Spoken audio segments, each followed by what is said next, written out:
헌법에 모든 권력은 국민으로부터 나온다. 그러니까 국민에 의한, 국민을 위한 국민의 정치죠. 그러니까 그것만이 아니라 난 정치 싫어해요. 정치권 그래서 싫어합니다. 그것만이 아니라 모든 행정적인 것들을 실행을 할 때도 국민에 의한, 국민을 위한 국민의 행정이 돼야 되는데 과연 그럴까요? 권력은 국민으로부터 나오는 것 같은데 우리는 그렇게 생각을 할 수가 없어. 느낄 수가 없어. 체감적으로. 모든 권력은 선출직만 국민에 의해서 나오는 것이고 시험 보는 것들, 시험에서 얻는 자격들 혹은 선출직 말고 그걸 뭐라고 해요? 지명직 이런 것들은 국민과 상관없는 권력이라고 생각을 하잖아요. 그러니까 내가 왜 이런 권력에 대해서 이야기를 하느냐. 권력이 마치 국민을 위해서 써야 된다라는 헌법에 명시가 돼 있으니까 국민을 위해서 사용되고 있는 것처럼 그게 민주주의의 기본 원리고 한국도 당연히 그러는 것처럼 그렇게 쉽게 인식이 되지만 나는 그런 걸 못 봤어. 특히 대한민국 경찰서에 가서 이제 지금부터는 대놓고 그 이야기를 할 거예요. 내가 이제 유튜브 방송을 하면서 많은 분들이 이제 구독자가 되어 주셨죠. 사실은 그 또한 용기가 필요했어요. 용기라는 게 누구에게는 용기가 이만큼 있고 없고 혹은 용기를 끌어내면 근본 없는 용기가 뭐겠어요. 용기의 힘이라는 것은 그 밑바탕에 온갖 공포와 두려움을 극복하는 그 극복의 힘인 거예요. 용기가. 그러니까 용기라는 바운더리 영역이 따로 있는 게 아니라 온갖 공포와 두려움을 걷어내면 그 속에 그 두려움을 이길 자기 자신의 힘, 동원된 힘, 에너지의 힘이라는 것이죠. 제가 이제 이야기를 왜 하냐면 제가 한번 전화해 볼까요? 안 받아요. 인천 미추홀경찰서 그 담당자가 안 받는데 이 사건에 대해서 제가 여러분들과 앞으로 이제 많은 이야기를 해보려고 합니다. 제가 인천시 미추홀구에 있는 월드캐슬 그 건물이 제 건물이었던 거 아시죠? 야, 정말 미친년 빤스고무줄도 그렇게 자, 지금 경찰 안 받아요. 제가 오늘 또 수십 번 더 했어요. 그래도 안 받아. 내 전화 피하고 있어요. 며칠 전부터 6일 오후부터 내 전화 피하고 있는 거예요.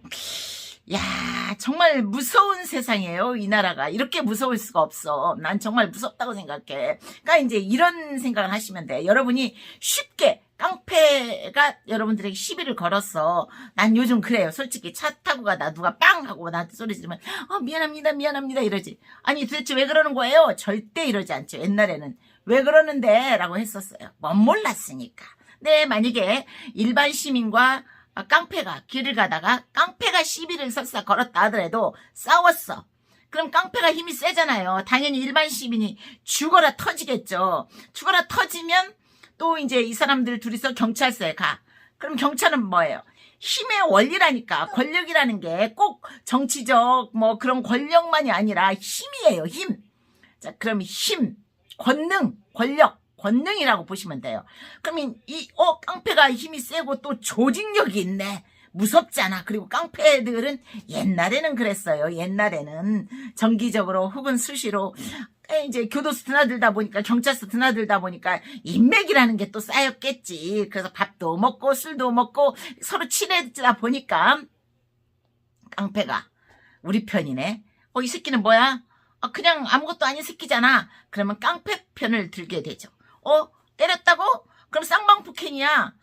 너 어떻게 쌍방폭행이 나만 맞았어요. 너 손 들어서 이 사람 만졌잖아. 저항한다고?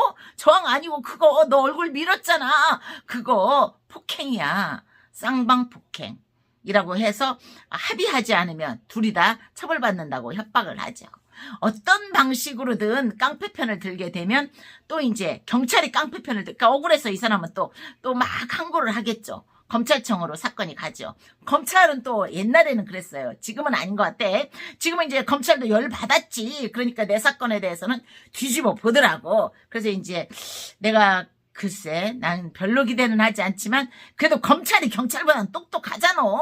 검찰이 경찰보다는 똑똑한데 이 검찰을 속일 수 있는 권력이라는 게 옛날에는 경찰들에게 있었어. 검찰이 똑 보니까 경찰이 그래도 법을 아는데 너 이 새끼는 아무것도 모르잖아. 그럼 경찰이 권력이 또 있으니까 힘의 균형에서 밀린다니까요. 서민이 아무리 억울한 놈도 밀려. 억울함만 갖고는 안 되는 거야. 그러면 고급진 변호사, 뭐 김앤장이랄지 누구랄지 딱 사가지고 그 권력을 간접적으로 그러니까 권력을 얻는 거죠. 사서 그래가지고 이제 이 새끼가 틀려. 그럼 이 새끼는 또 물론 변호사를 사겠지만 그때 이제 변호사의 힘과 변호사의 힘이 겨루게 되겠죠. 그렇지 않고서 나는 맞은 거야. 그리고 난 아무 잘못도 없었어. 길거리 가는데 시비를 건너면 이놈이거든. 그런데 CCTV 있어? 없어. 이렇게 되는 거죠. 그러면 이제 검찰에서도 경찰이 그래도 그럴싸하네. 조서도 그럴싸하고 경찰의 편을 들어. 그럼 이제 이 사람 억울해서 또 항고를 해. 고등검찰청에 가서 봐도 경찰도 그런다고 했고 이미 검찰에서도 검토했을 텐데 충분히 검토했을 텐데 그런다라고 했잖아. 그러면 그런가 보다라고 그냥 묻어 넘어가. 재정에서도 요즘에는 그러더라고. 재정 꼼꼼히 보더라고. 뭐가 없네 꼼꼼히 보던데 참 웃기는 일이죠. 그렇게 꼼꼼히 보지 않는 거야. 옛날에는. 그러다 보니까 재정에서도 이미 경찰도 별일 아니라고 그랬고 검찰도 그런가 보다 했고 또 고등검찰도 그런가 보다 했네. 우리가 봐야 사건도 많은데 별 변경 없을 거야. 그러니까 그냥 대충 해. 자, 우리는 경찰의 힘이라는 건 그냥 우리와 별다른 거 없다. 우리가 그러잖아요. 얘가 경찰관 나 경찰 될래 하면 경찰 돼 하는 사람보다는 야 이왕이면 판검사 되라 라고 하잖아요. 판검사가 더 힘이 많은 것처럼 생각을 한단 말이야. 그런데 그 초등 수사의 경찰관들이 그 밑바닥에서 긁어모으는 비리가 올라갈 수가 있어. 그럼 판사의 권력까지 그러니까 결국 2명의 검사와 판사의 권력까지 등에 업을 수가 있는 거예요. 그래서 경찰관이 사실은 더 공정과 정의를 위해서 싸워야 되는데 그러지 않더라는 거지. 때문에 내가 인천시 미추홀구 월드캐슬을 날렸어요. 근데 그 날린 건물을 누가 가져갔을까? 그 부분에서 지금 섣부르게 여러분들과 이야기하진 않겠고 제가 일일이 다 이야기를 하겠어. 어떻게 해서 내가 월드캐슬을 날렸는지, 시흥시 월곶동 상가를 어떻게 해서 날렸는지, 그리고 나는 어떻게 15년 동안을 투쟁할 수 있었는지. 이제 63살이에요. 거의 이제 죽을 때가 됐지. 그 15년 동안 나는 버린 세월이라기보다는 사회 정의를 위해서 요만큼은 변화를 이끌어온 시간이라고 난 그렇게 생각하려고 해요. 이 가난과 이 슬픈 것들은 또 잊어버리게 되겠죠. 어쨌거나 그것보다 사회의 변화를 끌어올 수 있었다 생각하고 의미를 가질래요. 하여간 좋은 하루 되시고 여러분들에게는 이런 개 같은 꼴 없기를 바랄게요.